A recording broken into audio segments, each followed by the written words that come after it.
මොකද අම්මේ? උඹට වටිනවද මාව හොර දොස්තර කෙනෙක් ළඟට යවන්න? ආ? අනේ උඹේ හිතේ තියෙන දේවල් ඌලව මට කියවන්න උඹට වටිනවද?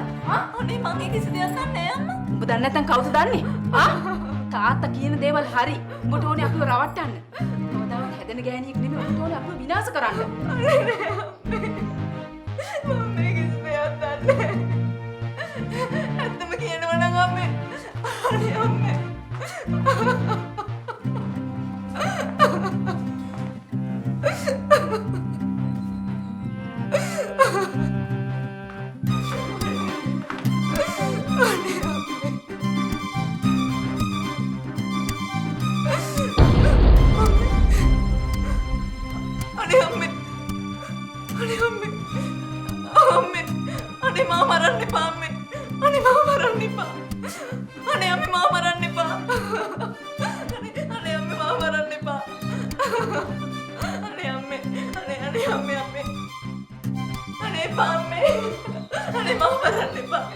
උඹට මෙච්චර ආදරේ කරපු උඹගේ අම්මටත් උඹ බොරු කරානේ. මොකද වෙලාවට අර මිනිහා එකට රැවටුන්නේ නෑ. මේක ගනින්. මේක ගනින්.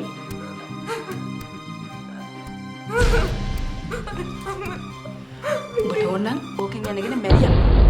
හැබැයි අනිත් මිනිස්සුන්ව මරන්න හදන්න එපා. අනේ අම්මේ.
මොකද මේ? අනේ අම්මේ. මට මැරෙන්න බෑ. මං ඒක දන්නවා. මට ඒක කිව්වේ සෙනාලි දුව. ඔබට මැරෙන්නවත් ආත්ම ශක්තියක් නැහැ කියලා. ඒ අම්මේ කවුරුත් මං කියන්නේ විශ්වාස කරන්නේ නැත්තේ.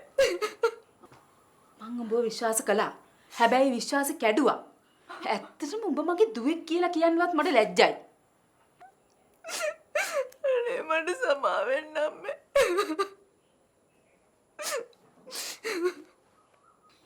මං උඹව විශ්වාස කළා. තාත්තා උඹව දාලා මේ ගෙදරින් ගියාට පස්සේ මං උඹත් එක්ක නැවතුණා මේ ගෙදර. උඹ මගේ විශ්වාසෙ බින්දා. මට ඔබගෙන් වැඩක් නැහැ. මම මෙච්චර කල් උඹ ගැන හිතන් හිටපු විදිය දැන් වෙනස් කරනවා. මේ හැමදේම අර ප්‍රාර්ථනාවෙන් හින්දානේ අම්මේ. ඊට කලින් අපි කොච්චර ලස්සනට හිටියද? මේ කෙල්ලට බොරු චෝදනා කරන්න එපා. කරන තරමක් වැරදි කළේ ඔයා. කෙල්ල ඒවා දන්නේ නැහැ. දන්නේ නැහැ. දන්නේ නැහැ. මගේ තාත්තවත් අල්ලගෙන තාත්තව අල්ලගත්තා. ඔව්. මගේ තාත්තවත් අල්ලගත්තා. කොහෙවත් නැති බොරු ආදරයක් පෙන්නලා මගේ මයන්දරත් ඕකමයි කරේ. රිතු! ඔබට ඇත්තටම ලැජ්ජාවක් නැද්ද? අර අනුන්ගේ මිනිහෙකුට ඔය තරම් ආදරය කරන්න? අනුන්ගේ? කවුද අනුන්ගේ? මයන්ත මගේ අම්මේ. මයන්තගේ අතුරුදහන් වීමට ඔබ වග කියන්න ඕන කියලා ප්‍රාර්ථනා දැනගත්තා නම් එහෙම ඔබ දන්නවද උඹට මොනවද වෙන්නේ කියලා? දන්නවද? ආ? ඇයි එයා දන්නේ? එයා දන්නවනේ. එයාට කලින් මයන්ත මගේ අනේ අම්මේ. ඔබට කිව්වා එනම මට ඇහෙන්න කියන්න එපා කියලා.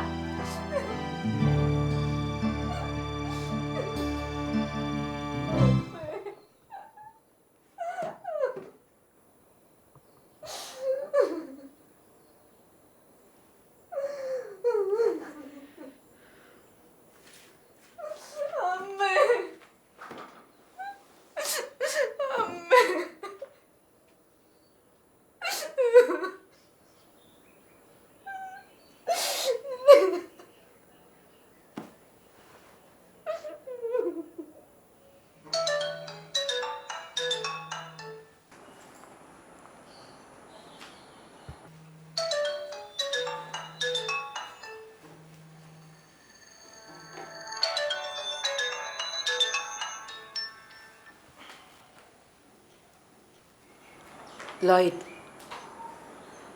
මට ටිකක් කතා කරන්න ඕනේ. හරි. ඉතින් කියන්න නෝජා.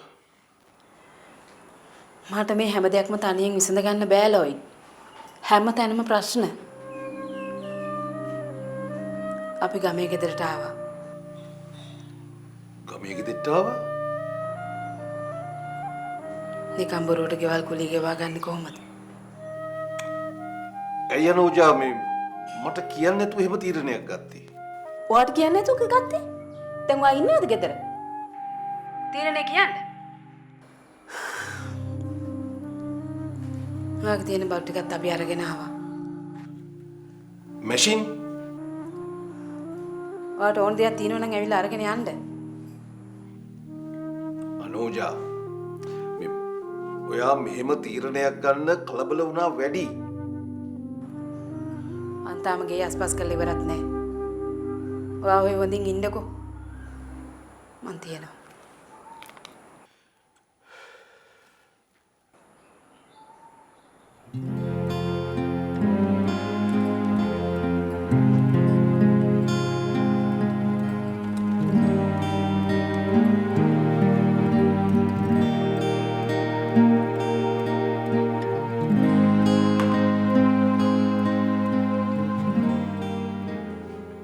ඇයි ලොයිඩ් අංකල්? මොකද ප්‍රශ්නේ? බලන්නකෝ දුව අම්මා කලබල වෙලා මේ කරලා තියෙන වැඩි. ඇයි මොකද උනේ? එයා බඩුත් අස් කරගෙන ගමේ ගෙදරට ගිහිල්ලා. අනේ මන්ද මේවා කොහොම කරගත්තද කියලා. අම්මා හරි ධෛර්යවන්තයිනේ. මේ ගෙවල් කුලී ගෙවන්නේ අනිත් වියදම් කරන්නේ කොහොමද කියලා අහනවා.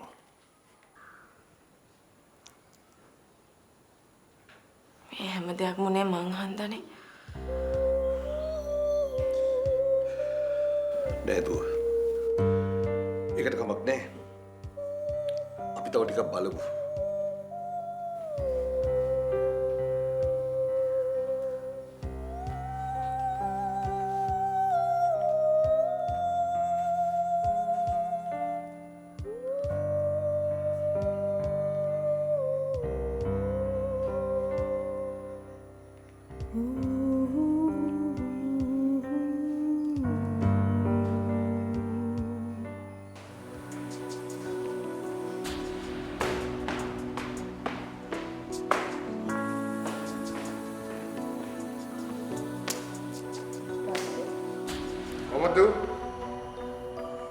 කොහොමද පුතා?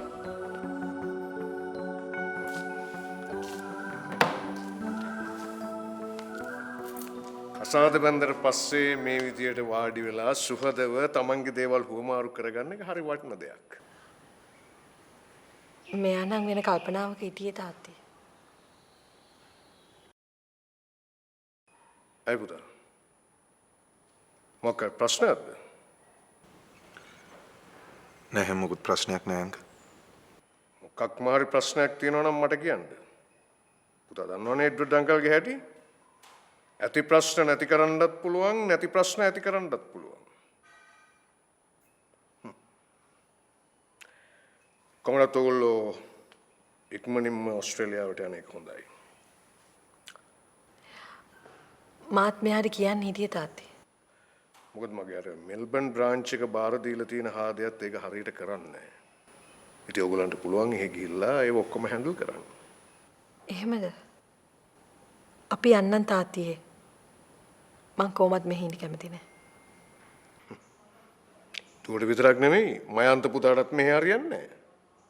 මෙහෙ ඉන්නකොට හැම තිස්සම මූඩ් අප්සෙට් නේ. පේන්නේ නැද්ද? පුතා ඔය වයස හොඳ ෆන් එකේ ඉන්න ඕනේ වයස. මට මෙහෙන් යන්න හිත දෙන්නේ නැහැ අංකල්.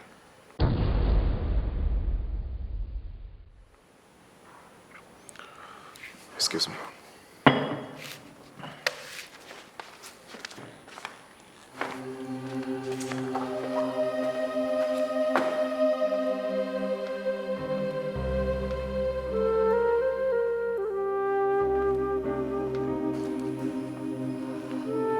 මං කිව්වේ තාත්තේ. මොනවා වෙලාද දන්නේ. බලමුකෝ අපි හිමීට හොයලා මොකද සිද්ධ වෙලා තියෙන්නේ කියලා. ජූලියා ආන්ටි ප්‍රාර්ථනාව දැක්ක කියපු දවසේ ඉඳන් මට නිින්ද යන්නේ නැහැ. ඇත්තටම මේ ප්‍රාර්ථනාවද? එහෙමනම් තමයි කිව්වේ. හැබැයි මේ වෙලාවේ ආ මොන මූඩ් එකේ හිටියද කියලා කියන්න හරියට දන්නේ නැහැ. මොකද ඒ ගෑණි ගොඩක් වෙලාවට ඉන්නේ නිකන් මත් වෙලා වගේ. එහෙම දෙයක් වුණා නම් කොච්චර ලොකු දෙයක්ද? හැබැයි ඉතින් බොරුවක් කියන්නත් හේතුවක් නැහැ. කොහොමවත් මේ ගැන හොයන්න මමත් කෙනෙක්ව දාලා ඉන්නේ. අනේ තාත්ති. කොහොම හරි මේ ගැන හොයලා දෙන්න මට. දුව බය වෙන්න එපා. මං ඒ ගැන හොයනවා. දුව කිසි දෙයකට බය නැතුව ඉන්නකෝ. මන් දන්නවා. තාත්ති මේ හැම දෙයක්ම කරන්නේ මං වෙනුවෙන් කියලා.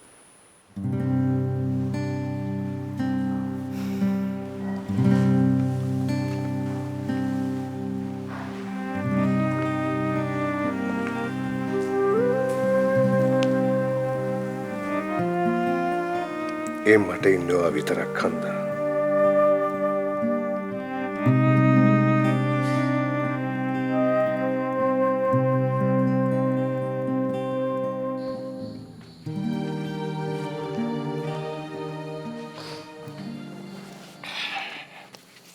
පුතාට නිින්ද යනකම් කතන්දරයක් කියන්න ඕන. හොඳ වෙලාවට මං ඔය කතන්දර මුකුත් දන්නේ නැත්තේ. හොඳ නෑ. ඒක ළමයාගේ නරක වෙලාව. නරක වෙලාව ප්‍රාර්ථනාගේ. ඇයි? අනෝජාන්ටිගේ ලේ ප්‍රාර්ථනාගේ ලේ වලට ගැලපෙන්නේ නැහැ.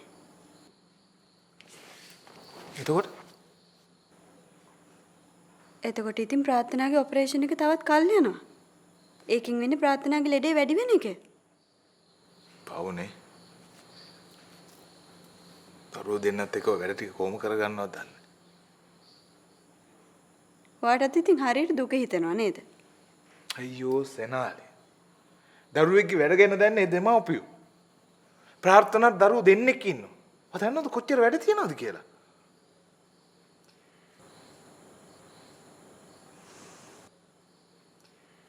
අනේ මන්ද. ඔහොම ගියොත් ප්‍රාර්ථනා ලොකු අමාරුවක වැටෙනවා. අපිට බැයිද යාට උදව් කරන්න? මං හිතන්නේ සනෝජ්. මේ වෙලාවේ යාගේ ලේ වලට ගැලපෙන කෙනෙක් හම්බ වෙනකන් එයාට කිසිම සහනයක් නැහැ.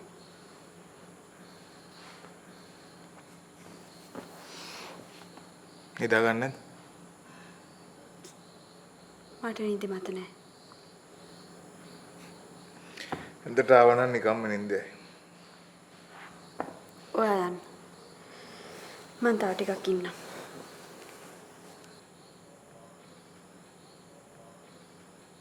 දැන් ගොඩක් රැ වෙලා. ඒක තමයි ඔයා ගිහින් නිදාගන්න.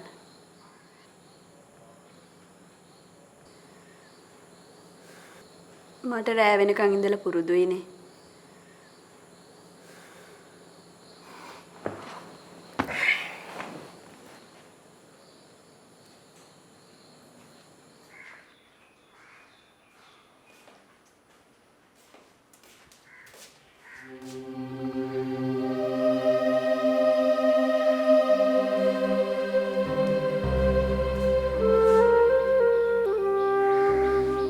අම්මද තේ හැදුවේ නැද්ද?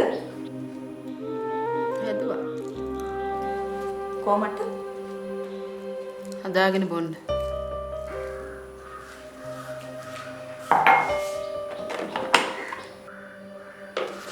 මේකේ උණු වතුර නැහැනේ. උණු වතුර නටව ගන්න.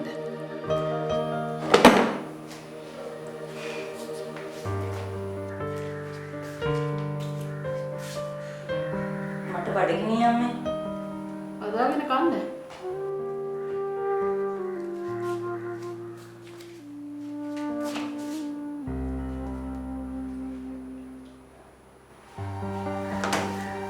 මේකේ බිත්තර නැහැ. උත්තර ඉවරයි. මොකක්ද අම්මේ මේ වැඩේ තේරුම? ඇයි මට මෙහෙම කරන්නේ? තමන්ගේ වැඩ තමන්ම කරගත්තොත් තමයි හොඳ. ඇයි අම්මේ මට මේ විදිහට සලකන්නේ? ඊට පස්සේ මං කාටවත් සලකන්නේ නැහැ. ඇයි? අද මෙච්චර කල් සැලකුවා. බාල්ලෙකුට 3 ඒල කන්න දුන්නා නම් අඩු ගානේ නගුටවත් වනනවා.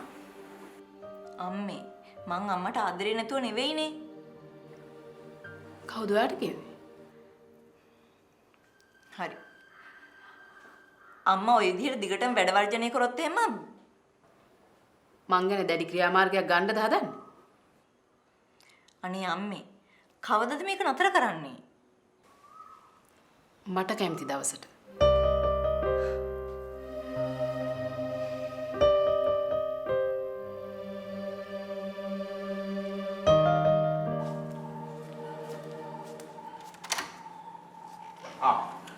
අම්මලා දෙන්නම ඇවිල්ලා.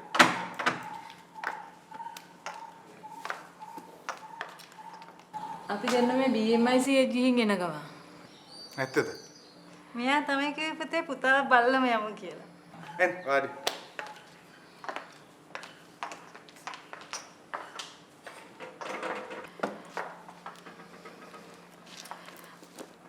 අපි දෙන්න කොහොමත් කෝල් කරලා දවසක් දාගෙන මේ වගේ ගමන් යනවා. අපි කාටවත්ම කරදර කරන්න ඕනේ නැහැ කියලා අපි අනුරාධපුරේ ගිහින් හිටියේ. ඒ පාර අපි දවස් 2-3ක්ම වුණා නේද? ෂෙනාලේ දුව ගෙදර ඉන්නවද? ඔව් ඉන්නවා මේ. මම කිව්වේ ගෙදර ඉන්නවා කියලා මෙයා කියනවා අදත් වැඩ ඇති කියලා.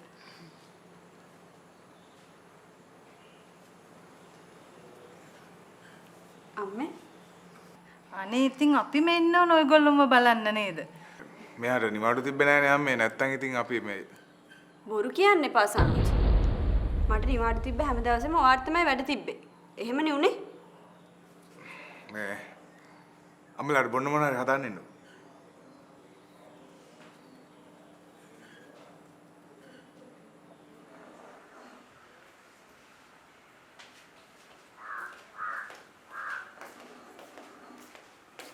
සුවඳයි. බත් කාලා කන්න ගමු.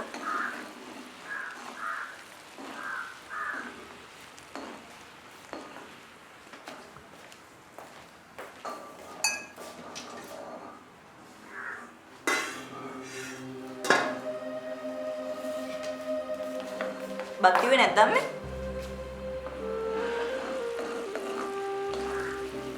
ඔයාට ඕන හදාගෙන කන්න.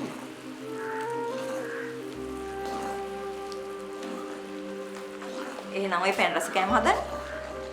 ඒ වර ළමයි. මොන ළමයිටද? ප්‍රාර්ථනාටයි යාගේ ළමයින්ටයි. අම්මා දැන් ඒ ළමයිටත් කෑම හදනවද? ඔයාට ඕනේ නම් ඕන දෙයක් හදාගෙන කන්න.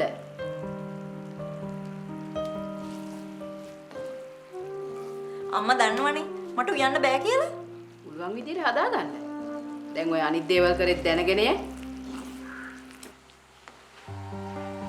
අම්මේ මං කරපු දේවල් වලට සමාව ඉල්ලුවානේ. සමාව ඉල්ලුවම හරියයිද? කාගේ හරි බෙල්ලක් කපලා සෝරි කියලා කිව්වම හරිද?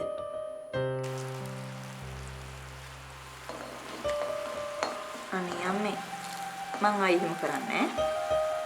ඔයාට එහෙම දුන්න සහතික ඉවරයි. ඔයාමයි මේ දේවල් නැති කරගත්තේ.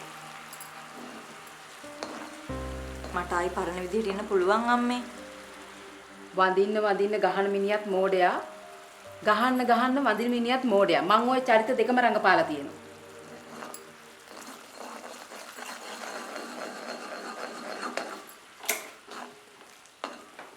මං තව ටිකකින් යනවා එන්න හවස් වෙයි. අපි දෙන්න ඩිවෝස් වෙන්න ඉන්නේ. ඒ මොකද? අපි දෙන්න ගැලපෙන්නේ නැහැ. ආච්චි පුංචා නැද්ද? නෑ එයා. ආන්න මම මේ පොරොන්දම් බලපු දවසේම කිව්වා ඔබ. ඇයි අනේ බොරු කියන්නේ? ඔයාම නේ කිව්වේ පොරොන්දම් හොඳට ගැලපෙනවා කියලා.